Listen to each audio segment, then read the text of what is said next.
اور ابھی چند دنوں کے بعد 1 اپریل آنے والا ہے، اور ہماری قوم کا حال یہ ہے کہ وہ اپریل فل مناتے ہیں، یعنی جھوٹ بولتے ہیں۔ اس دن جھوٹ بولنے کو جو ہے وہ ہنر سمجھا جاتا ہے۔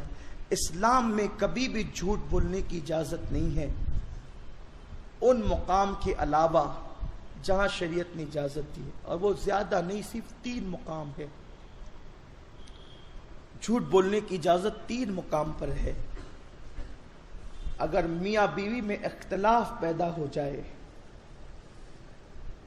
تو، یا دو مومنوں کے اندر اختلاف پیدا ہو جائے تو اس وقت شریعت اجازت دیتی ہے کہ ان میں صلح کرانے کے لیے اگر جھوٹ بولنا پڑے تو بول دو، تاکہ جو اختلاف ہے وہ اتحاد میں تبدیل ہو جائے۔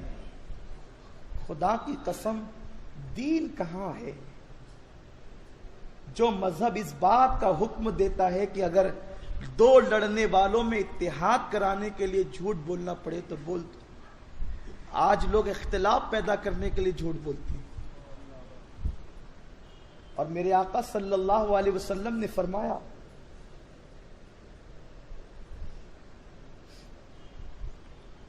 کہ جو 2 مومنوں کے درمیان عداوت پیدا کرے، سرکار ابدکرار صلی اللہ علیہ وسلم فرماتے وہ شیطان کی ذریت سے ہے، اور ذریت اولاد کو کہتے ہیں۔ اب ان لوگوں کو ذرا اپنے آپ کے حوالے سے غور کرنا چاہیے جو مومنوں کے درمیان اختلاف ہی کی ہوا پھیلانا چاہتے ہیں۔ جہاد کا موقع ہو اور جہاد ہو رہا ہو تو اس وقت جنگی چالوں کے اعتبار سے دشمن کے سامنے کہ اسے ہم جنگی چال میں مبتلا کر دیں، اس وقت بھی اگر جھوٹ بولنا پڑے تو اجازت ہے کہ بول سکتے ہیں۔ میرے پیارے آقا صلی اللہ تعالی علیہ وسلم کے پیارے دیوانوں، یہ چیزیں اسلام اس کی دعوت دیتا ہے، اور ہم کہاں ہیں؟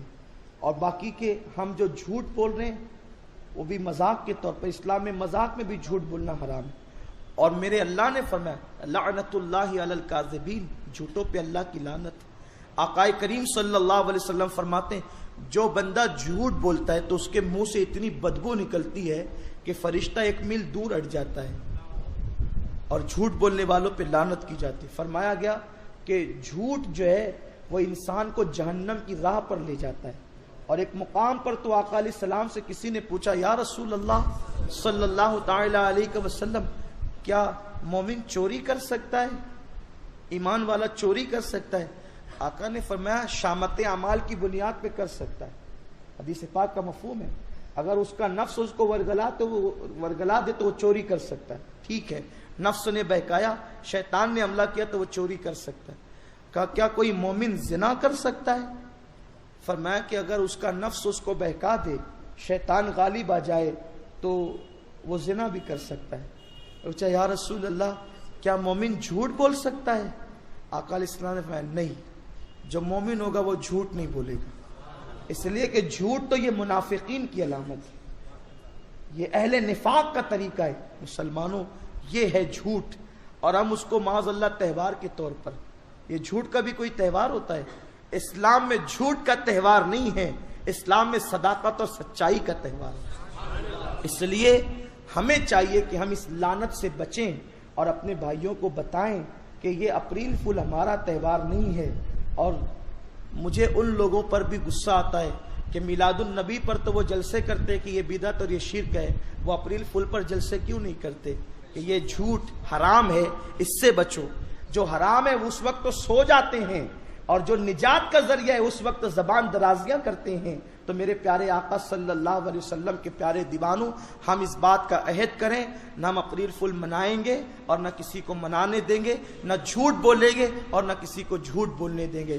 جھوٹ وہ ہے جس کی نحوست سے روزی کم ہوتی ہے، روزی میں کٹوتی ہوتی ہے، روزی سے برکت جاتی ہے۔ جھوٹ وہ ہے جس کی نحوست کی وجہ سے چہرے کا نور ختم ہوتا ہے، جھوٹ کی وجہ سے چہرے کا نور ختم ہوتا ہے۔ جھوٹ وہ ہے اللہ اکبر جس کی نحوست کی وجہ سے اللہ نسلوں سے برکت اٹھا لیتا ہے۔ اس لیے ہم جھوٹ کا بائیکاٹ کریں، جھوٹ سے بچیں۔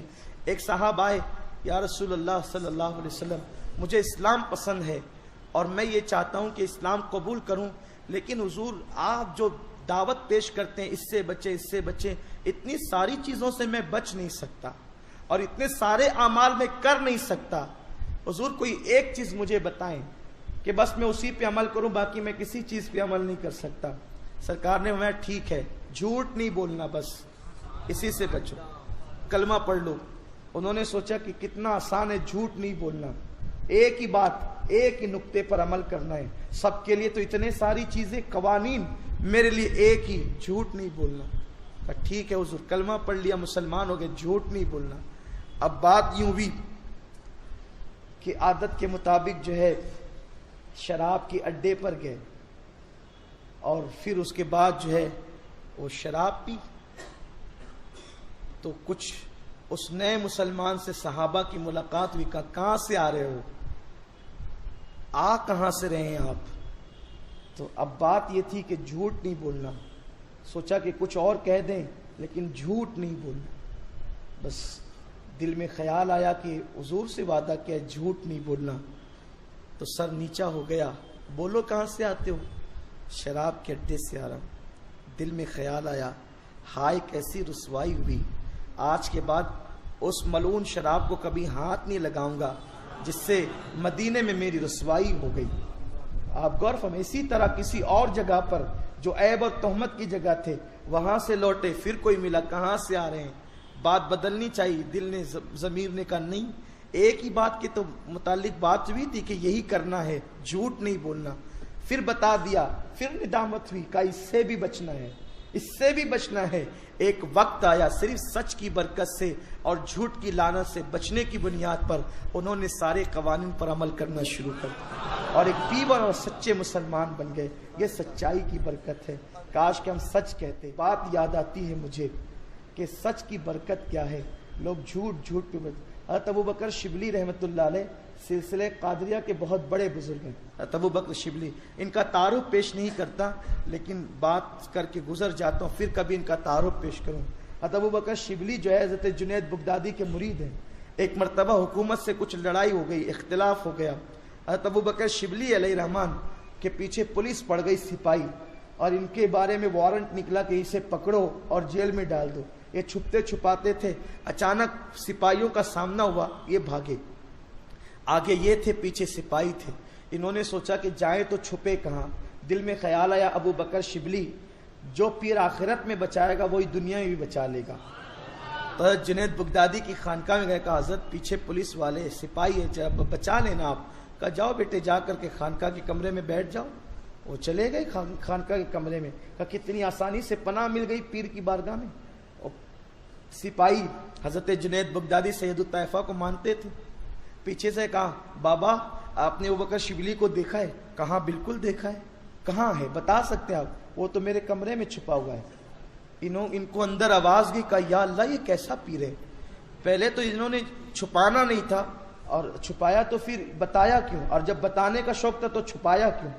بہرحال بات اتنی ہوئی، اندر وہ آئے اور بالکل دھڑ دھڑ گھس گئے اندر، جیسا کہ ان کا انداز ہوتا ہے، لیکن جب دیکھا تو کوئی نہیں تھا، بلکہ وہ چٹائی اٹھا کر کے دیکھ رہے تھے۔ کسی نے کہا دیوانو ہوش تو لو، وہ ابو بکر شبلی جو ہے وہ 6 فٹ کا انسان ہے، وہ کوئی سوئی دھاگا تو نہیں ہے کہ کہیں چھپا دیا جائے، چلو باہر نکلو۔ حضرت نے یوں ہی کہہ دیا ہوگا۔ جب باہر نکلے کہا بابا عجیب بات ہے کہ آپ نے تو کہا اندر ہے اور وہ تو دکھتا بھی نہیں۔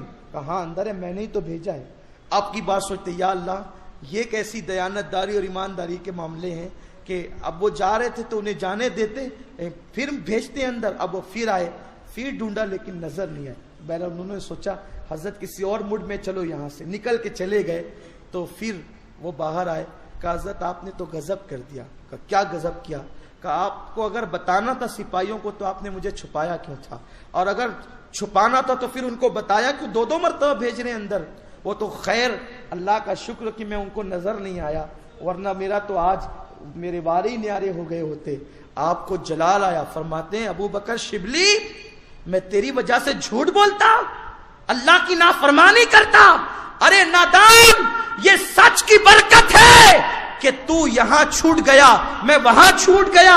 اگر میں جھوٹ بول دیتا تو تو یہاں پکڑا جاتا، میں وہاں پکڑا جاتا۔ سچائی ہے. لوگ سوچتے ہیں کہ ہم جھوٹ بول کر کے پھنسے, لوگ جھوٹ بول کر کے چھوٹیں گے اور سچ بول کر کے پھنسیں گے. ایسا کبھی نہیں ہو سکتا. سچ بول کر کبھی انسان پھنس نہیں سکتا. ممکن ہے کبھی آزمائش ہو سکتی ہے, لیکن اس کے یہاں تو آزادی ہے.